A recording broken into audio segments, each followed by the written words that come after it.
Well, that's what I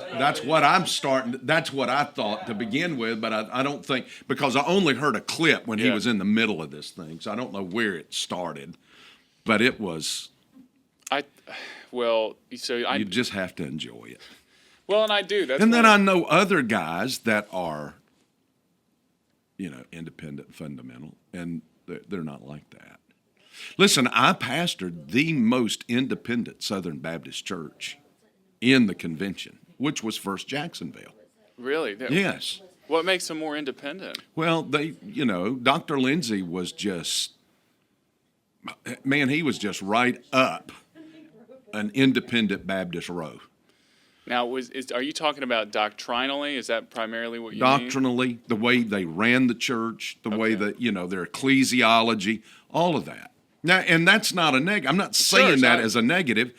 There were times I was almost proud of it, Educate me a little bit about some of the differences between like an independent Baptist ecclesiology and a Southern Baptist ecclesiology. Well, it's mainly the pastor makes all the decisions. That's the independent route. Yeah, that, and when you get to mega churches in the SBC, it's the same way. I never had a personnel committee. Right. So I think and there's some advantages. It depends on the pastor. It depends on who's the guy at the top. How's he going to run things? Is he going to run things with an iron hand and run over people? Well, and it seems like or is he a benevolent, oligarch? I guess. The church, the great theocracy of the church. Are we on yet? Okay. Oh my word! Y'all do this to me purposefully. They're trying so hard to get me fired. They want to catch something, slip that in there, get it out there in front of everybody. The personnel committee is listening to this. What do you mean you never had a personnel committee before? I didn't. For 20 years, I didn't. It's interesting, though, because the leadership books, I feel like every generation they do the opposite thing. They're like, well, you need like a plurality of leaders. And then the next one comes like, well, God's man, and you got to, let the leadership filter down. And then the pendulum swings back. And I think you're exactly right. It comes down to is the person in leadership listening to the leadership of the Holy Spirit. Yeah, that, humility. And then, with there's just all this turmoil right now that's just swirling around, and I hate to even bring the name up. Well, let me think before I even bring it up. Accountability. Yeah. How men get so far off base. There's no accountability, and they go off into the depths of perversion and sin, and they get the feeling like I'm not accountable to anybody. I shouldn't be accountable to anybody. Look at who I am. Yeah. I am this person. I'm this personality. I do all this good. I do all this stuff. And there's no personal accountability anywhere with any of that. And it's scary. And you end up with tragic situations where people are reeling from the consequences of a man's sin. And nobody knew. I mean, how can you know? Right. I was certainly not privy to it. Well, and doubtless over your 42 odd years of ministry, you've seen this happen time and time again. Where someone it's sad. It really is. The thing now is the whole thing with Ravi Zacharias, and right. I've read so much stuff, and so many people have written and spoken. They pontificate. They go on and on and on and on ad nauseum. I don't know, other than we all have feet of clay. Right. I don't know. I don't know. I had him, and I had somebody. I was on the phone for 70 minutes with somebody the other day, and they were saying, "Don't you think you ought to come out and say something?" I don't know what to say. It's people. I've had people, because I had him at the conference in Jacksonville. Right. People they act like, well, you used to keep his calendar, didn't you? Didn't you schedule everywhere he went and everything you do, and you knew everything about him? Well, no, I did not. I didn't know anything about any of it.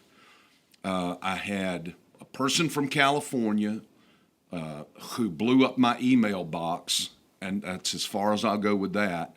I didn't take that serious. The way they approached me and what they said, I didn't take it seriously, but I did the investigation anyway that I could do. I talked to his chairman of the board. I talked to the chairman of the board of his ministry. I was told that the whole board had cleared him. Everything was fine. There was a law case. It was settled. It was thrown out. That's all I knew to go on there. In Baptist life, you don't run around checking, or you used to not run around checking on everybody's. Everybody was, going on about, well, he's lied about his doctorate. Well, I didn't know that. I didn't. Oh, I mean, I was not that close to the guy. Sure. I knew him.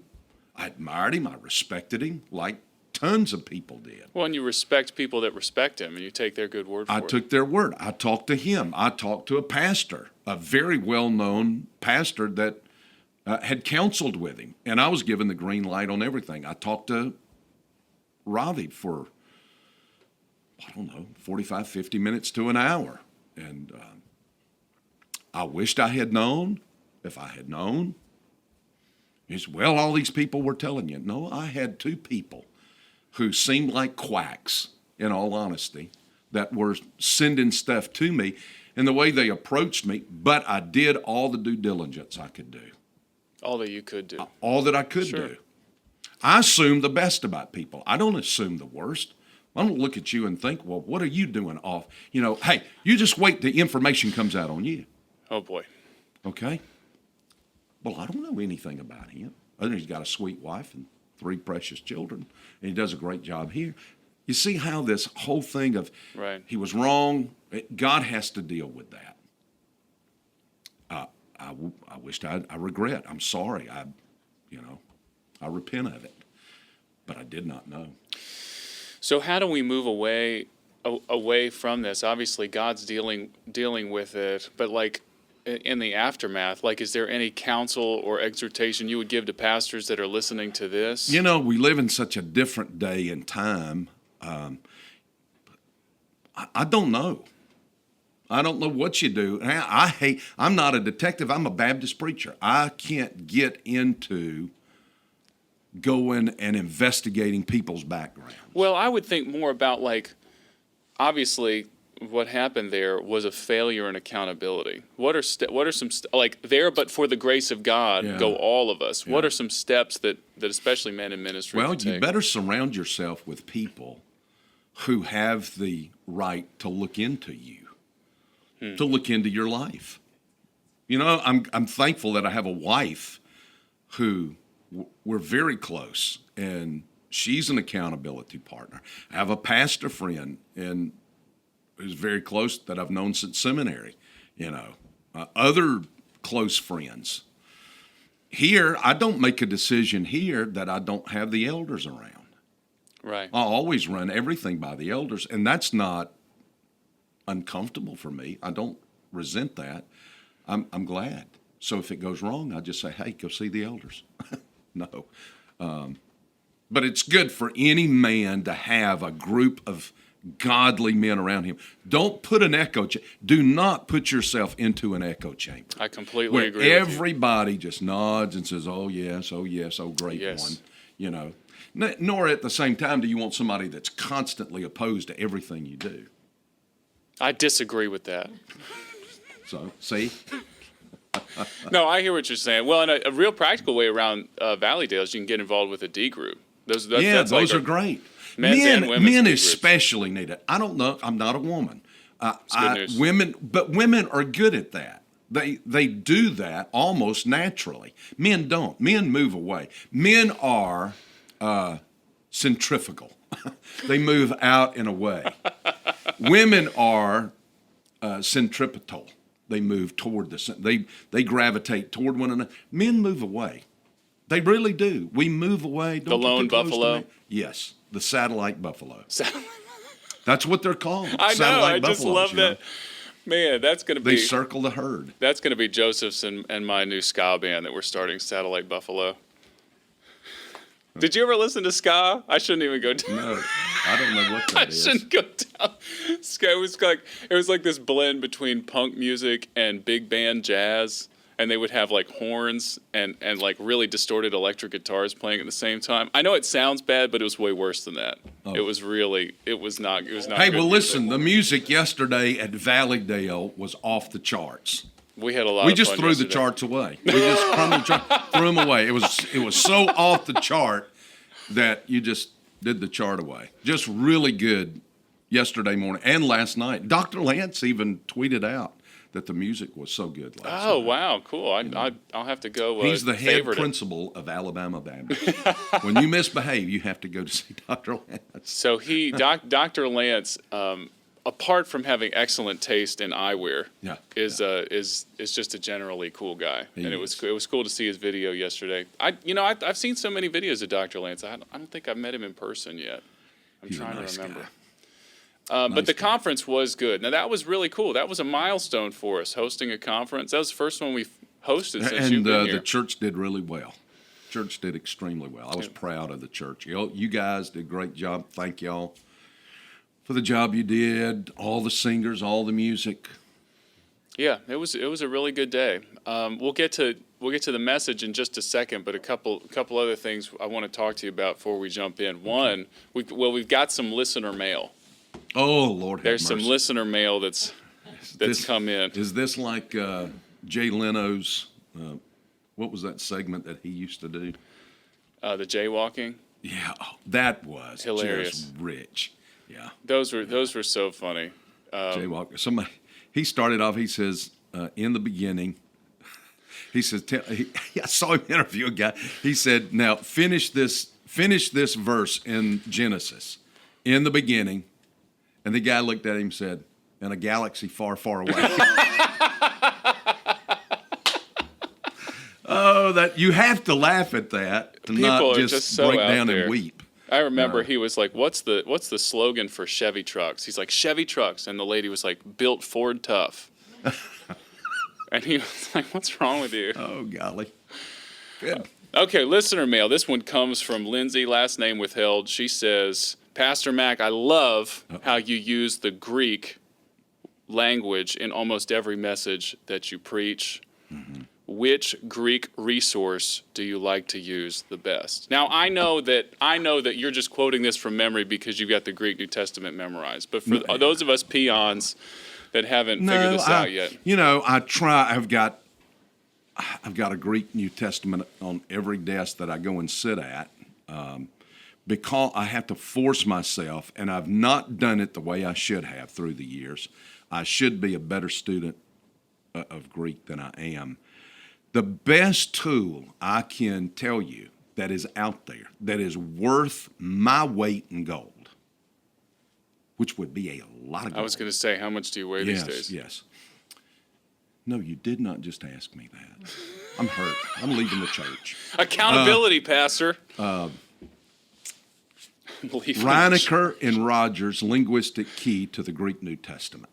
That is, hands down, the best Greek tool that I know of.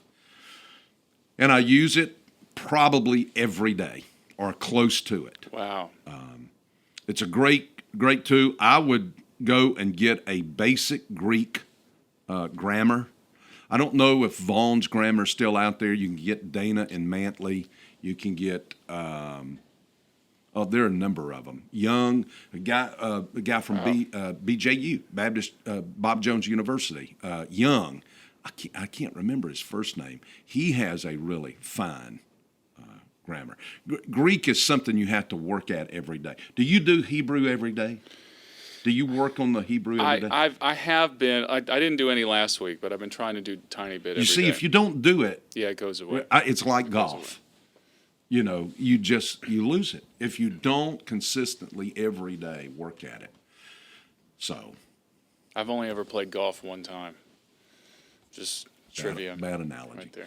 For you. I really like anyway. mini golf a lot. Okay, so there it is. So I wrote down a couple of those. You say you'll Reinecker and Rogers. Reinecker and Rogers, that's the best. You mentioned Vaughn, you mentioned Dana and Manley, you mentioned Young. Yeah. Lots now, of different ones. Reinecker and Rogers is going to take you verse by verse and tell you what's in that verse. Another one that's very good, too, is A.T. Robertson's Word Pictures of the Greek New Testament.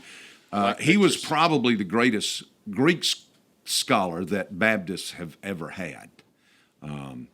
A professor at Southern back in the late 1800s he was there when Broadus was there. He great guy. He lost a 12-year-old daughter, a little girl. He had a 12-year-old little girl that died, and he went into this dark, deep depression, and did not come out of his office. And then one day he came out of his office and he was shouting, "If he did it for her, he can do it for me." He read the story of Jairus' daughter, and he realized God would raise I guess it just, hit him in that moment. God will raise my daughter one day. And he came up out of that depression off of that. Touching story. Great. Those guys at Southern during that time, Broadus and Robertson, A.T. Robertson, and some of the others were. Wouldn't you like to be able to get in a time machine and go back and I would love to go back and sit down with Broadus. I would only go if I was allowed to go with you, because you actually know when the time's to go. I was just going to say, I'm amazed at how you can, your ability to remember all these stories and bits from history. Well, I don't know. I know more trivia I know more useless information than any man you've ever met. I don't know that I do anybody any good. But that's the beauty, because as a pastor, you know how to take something that somebody else might view as useless, and you know how to cast it in a way that it connects to the gospel. Okay, you'll get a raise next. That's what I'm worried. Well, I had to make up for asking you how much you weigh. Our next letter comes in from brother John. Yeah, these are letters that I'm looking at my phone and making up as I say. So this one comes from John, and he says, "Listen, Pastor, we know that you preach at least 4 messages a week on average, it seems like. And then there's only so many hours in the day. Pastor, how long do you need to prepare a message?" At this point in my life, I'm 63. It's taken me 63 years to prepare a message. And I'm being serious with that. It's just taken a lifetime. No, I work on a message. Here, I preach Sunday mornings and Wednesday nights. Used to be, I preach Sunday morning, Sunday night, Wednesday night. That's a lot. And the bulk of your week is consumed with sermon prep. I spend at least 20 hours a week in sermon preparation, at least for Sunday morning. And I spend all day. I get up 4:30, 5 o'clock on Wednesday. I get up that time every morning, but I start on Wednesday about that time working on Wednesday night. So, and I get through, generally if I have the time and I'm not disturbed, and I've gotten to where I stay in the study at home on Wednesdays, doing these Wednesday nights, I get wrapped up about 1 or 2 o'clock. And then I sit down with it and I start going through it. Right. I type it completely out myself. I don't pass it off to a secretary. And I type with 2 fingers. Do you really? Yes, and I can fly. I type with 2 fingers. I type it myself. That gets it in my head. It helps me work out. If you're a preacher out there watching, it helps you work through language. It helps you work through structure. It helps you communicate better and more efficiently. And I just kind of work through that way. And then I go back and once I get the manuscript, I'll sit down and I'll start refining it. Poor old Brody knows I sent him the final copy. I came down there, I went home, I got something to eat, I sat down to start working because I was not satisfied. I had it all done last week.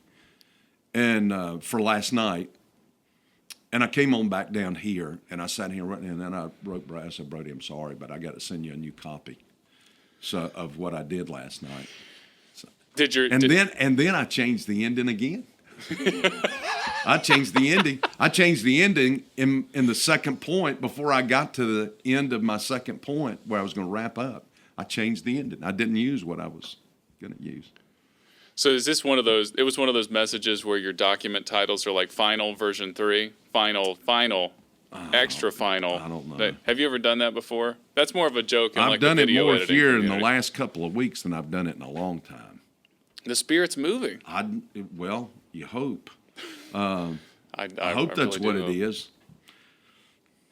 For some reason, I get so nervous when I get up to preach. Still? Oh, Lord. I feel like that's a good Last sign. night though. I was terrified. Really? Yes. There were some bold words last night about evangelism in general and what our call is. I really want to listen back to that. But Spurgeon and Lloyd Jones would say that the nervousness is probably a good sign. Like if you think you've arrived and you think you really know what you're supposed to say, you might be standing on your feet of clay. I remember Olford telling the story when Graham was preaching his New York crusade. This was back in the, 50s or 60s or sometime, not the last one that he did. But when he was up there preaching that, Olford said that he went up to pray. He was up there to pray, and he said he looked over at Graham, and he said his britches legs were just shaking like that. And he thought, well, the wind is really blowing. He looked around, he said it was no wind. He said it was just Graham standing there shaking.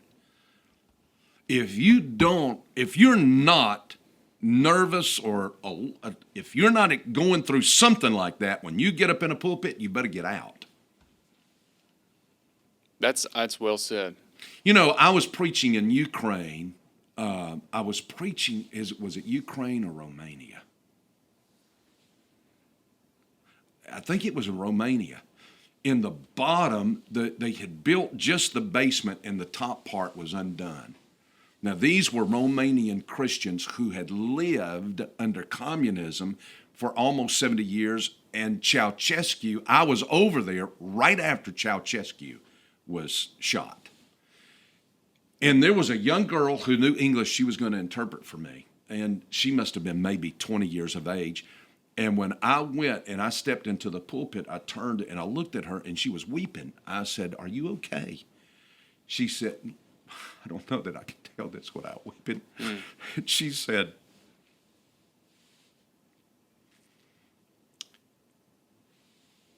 "I'm just so emotional to stand in the place where the Word of God is preached." Wow. And never, ever, ever walk into a pulpit that you are not overwhelmed, that you stand in the place where the Word of God goes out.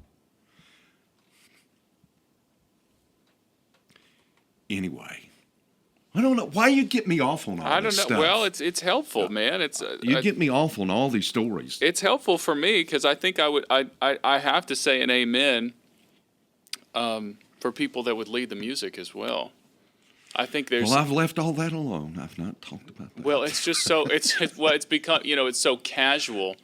I was really I was really struck yesterday, and I talked to the team about this, like the participation that we have in really the Christ leading the worship, and we participate in that. And so often it's just treated so casually. It's like, oh, he can play the guitar, just throw him up there, or like just throw these couple of songs together.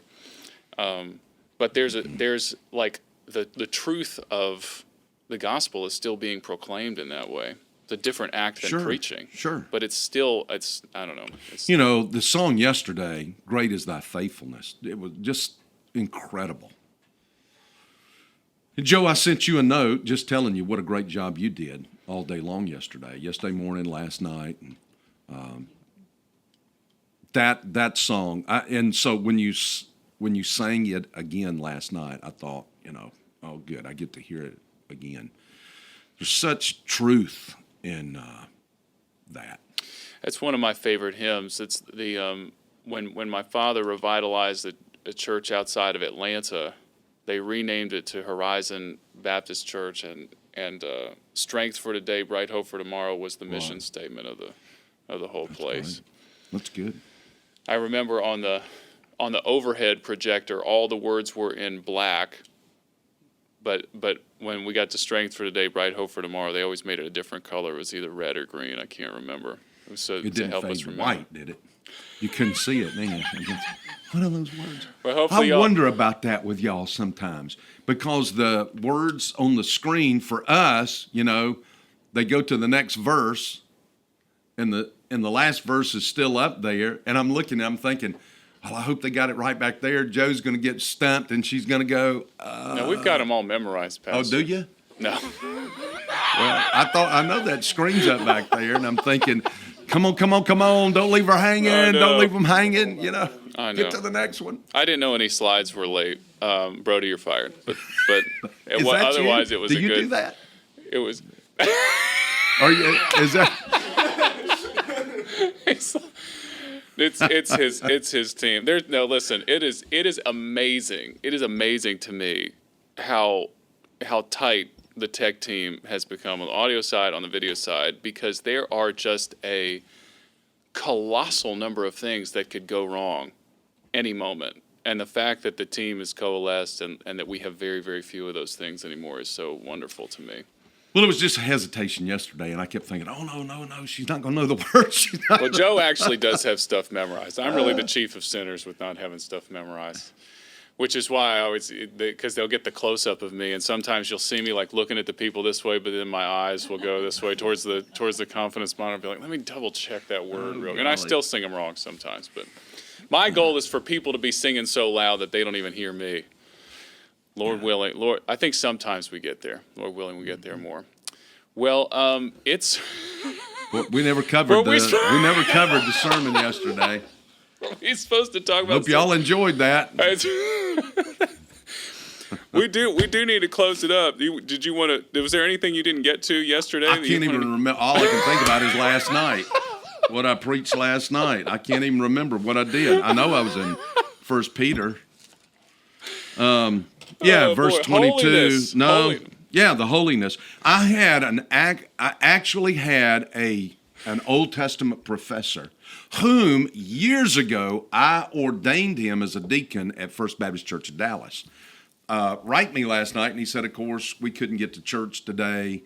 And he said, we watched Valley Dale. Right. He's a professor at Criswell, and great guy, really sharp. And he said, thanks so much for linking the love of God with the holiness of God. He said, I never used to think that until I had a professor somewhere. I can't remember where his professor was. And he said he talked about linking the love of God with the holiness of God.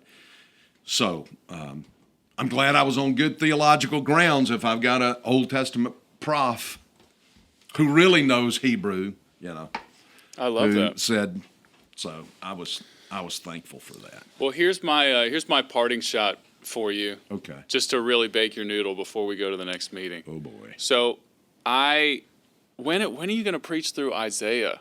Because I loved what you said with regards to Isaiah 40 yesterday. Okay, I've got to stop and think about. Oh, where the grass withers and the flower fades. Yeah, but the word of God lasts forever. I don't know. I would like to preach through Isaiah this summer. Do you think you could do it through the summer? Isaiah would take you probably 2 years to preach through. Well, 1 Peter's taken you a year, and that's when only did I like 5 start chapters. 1 Peter? Yeah, it's 2018 or something. No, I'm just kidding. For real, when did I start it? Because that's what was messing me up yesterday. You start, yeah. It was the 1st of January, the second Sunday in January. Yeah, the 13th. I think is what it Okay, was. because Debbie said, "Oh, that goes back before Christmas, back in it." I said, "No, I just started it," which lets me know maybe y'all all are. You have, that's the only way you can develop people to have an ability to go long in a series. Oh no, you can't do more than 6 weeks is as long as you can ever they go love with a to sermon say that series. stuff. Yeah. And I just say that we're harming the people, not teaching them to take a long look at. That's why I really appreciate young preachers that are out there. Andrew A. Bear up in the Panhandle of Texas. There are a number of young guys. Clay Smith over in Johnson Ferry. Brad Witt up in, now they're all young to me. All these guys are young. These They're young all 55. guys who I am thankful that they are that they will get in a series, they will stay in a series regardless. I like it that way. So, yeah, you're not And, going to. and I'm they'll not going to preach push for back. 40 minutes. Amen. That's all the time that we have Yeah, here today on yeah. today's sermon recap. Thank you guys for tuning in. We're going to have to rename this thing to just the recap if we're only going to talk about the sermon for 2 minutes cap. or so. The cap. We're just going to. I like that. You guys check us out on YouTube if you haven't already. Thanks for listening in. We love you. We'll see Judas you later. and Silas, Oh, okay. also being prophets themselves, encouraged and strengthened the brethren with a lengthy message. See, it's right there. A lengthy message. You can talk to Pastor Jeff about that. I keep telling him we need to move the service times. Golly. Talk to Pastor Okay. Jeff and Hannah. We're off, hopefully. Oh, I don't know. We're off, for sure. I hope that's off. One of these days I'm going to karate kick your coffee like right.